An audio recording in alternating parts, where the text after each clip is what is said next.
Hello, I'm Harvey Wasserman. As I often mention, just call me Harvey. And I'm the author of John Wayne and the Fierce Kuga-Kugas, a very unusual book of healing and transformation. I want you to have a good time reading this book because I had a hell of a good time writing this book. And I want you to enjoy it, which is not like most self-help books. And I want you to accompany me in part on my journey of my own healing and perhaps move forward in your emotional life and in the expansion of your character along with me.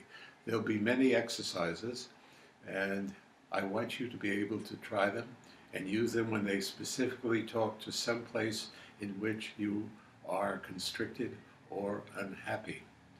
And all my exercises are designed to speak to your mind.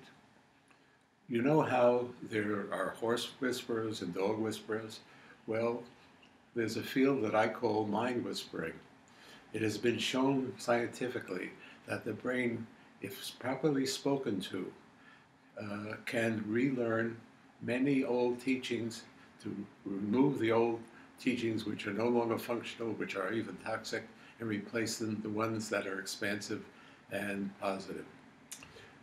Most of my exercises are designed to be part of a brain whisperer. Try them, and I hope they help you move forward. There's one exercise I'd like to demonstrate with you and teach you right now. I learned this from probably the greatest hypnotherapist that ever lived, Milton Erickson.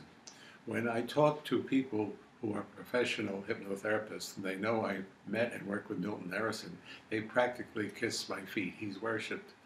Unfortunately, he's dead now. I worked with him only for a weekend, and shortly thereafter, he died. And I obtained videotapes of his working. And what I noticed is when I listened to his videotape every night, over a period of time, my creativity started to increase. As this happened, I started to notice that Milton, whether he knew it or not, was doing not just using his voice and his words and his suggestions, but was doing something directly with his mind to influence me. By watching him on the videos, I was able to learn to do this. I first practiced it at lunch with a colleague, didn't tell my colleague what I was doing, and they said, Harvey, you're doing something. What are you doing? What I was doing was creating a state of communion, of contact with another human being that's very safe, relaxing, and totally without words. I am going into this state of communion right now, and it is my belief that if you're open to it, not everybody is, if you're open to it, you will feel it just by watching me on this video.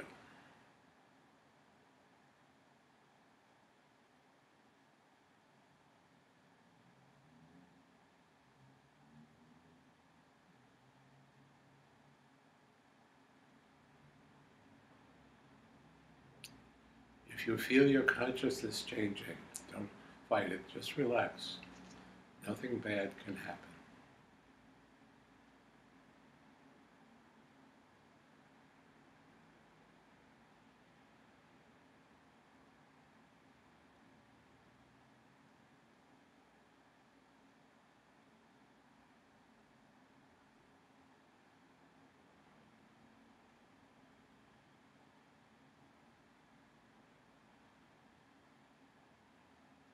Hopefully, many of you will now have experienced what I hope you experience, and will feel safe and relaxed, and somehow we're on intimate contact without a word being spoken. I supervise many outstanding therapists. Almost all of them, when they talk about patients, go into this state of consciousness and do it automatically without their even knowing it. So they've learned it intuitively, but I can teach it to you cognitively. And if you experience it with me, you now know how to do it. If we were in the room together, I would simply tell you to move around in your consciousness and I would be able to sense when you were close to that state. But we're not together. So let's try it in the following way. Imagine, even though you're looking directly at me in this video, that you're really looking through what's said to be the third eye. Just put your consciousness there. Do it toward me. You don't actually have to look that way. You just have to think you're looking that way. And you may start to feel something happen right about here, some slight sensation in your forehead. When you've achieved that, something benevolent and benign will start to occur within your whole being. And anybody around you is very likely to respond in a positive way. Remember, all outstanding therapists do this probably without being aware that they're doing it. I don't even know if Milton Erickson knew he'd do it, but you know now. I can do it consciously, and a lot of the time I suspect I do it without even thinking.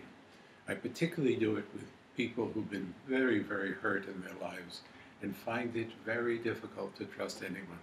I want them to feel relaxed and safe, because it's in that feeling which is very close, though I call it communion, is sort of at the edge of love.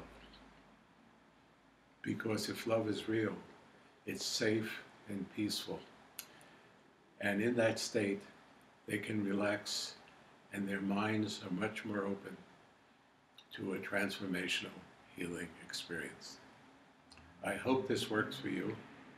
And I want to add one little bit of information which you might find intriguing. You may have heard stories about people in biblical times or ancient times who had third eyes. Well, it turns out that at least 5 and possibly more species of reptiles actually do have a third eye. That eye is connected neurologically to the part of the brain that we call the pineal gland, and it actually functions in their lives. The large land iguana in the Galapagos Islands has such an eye, and you can even see the slit where it exists.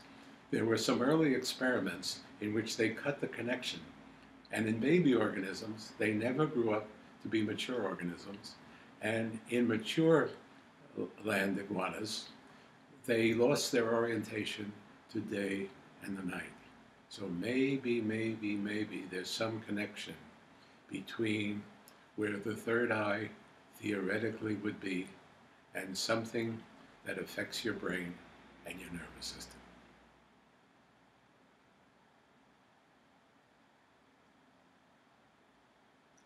And so in this state, I will say goodbye to you.